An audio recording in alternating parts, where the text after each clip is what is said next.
Praise the Lord. சங்கீதங்களின் புஸ்தகம் 32ஆம் அதிகாரம். எவனுடைய மீறுதல் மன்னிக்கப்பட்டதோ, எவனுடைய பாவம் மூடப்பட்டதோ அவன் பாக்கியவான்.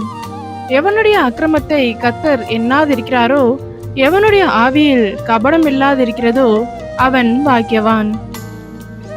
நான் அடக்கி வைத்த மட்டும் நித்தம் என் கதறுதலினாலே என் எலும்புகள் உலர்ந்து போயிற்று. இரவும் பகலும் என்மேல் உம்முடைய கை பாரமாயிருந்ததினால் என் சரீரம் உஷ்ணகால வறட்சி போல வறண்டு போயிற்று. நான் என் அக்கிரமத்தை மறைக்காமல் என் பாவத்தை உமக்கு அறிவித்தேன். என் மீறுதல்களை கர்த்தருக்கு அறிக்கையிடுவேன் என்றேன். தேவரீர் என் பாவத்தின் தோஷத்தை மன்னித்தீர். இதற்காக சகாயம் கிடைக்கும் காலத்தில் பக்தி உள்ளவன் எவனும் உம்மை நோக்கி விண்ணப்பம் செய்வான். அப்பொழுது மிகுந்த ஜல பிரவாகம் வந்தாலும் அது அவனை அணுகாது. நீர் எனக்கு மறைவிடமாய் இருக்கிறீர். என்னை நீர் இக்கட்டுக்கு விலக்கி காத்து இரட்சண்ய பாடல்கள் என்னை சூழ்ந்து கொள்ளும்படி செய்வீர்.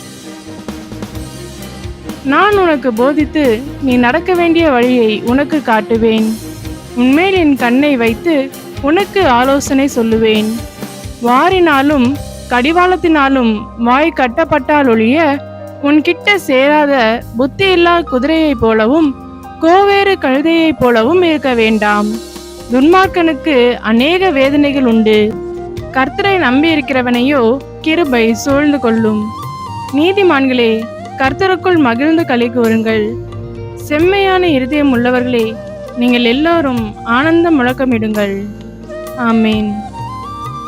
துதித்தலுடனே அவர் சந்நிதிக்கு முன்பாக வந்து சங்கீதங்களால் அவரை ஆர்ப்பரித்து பாடக்கடவோம்.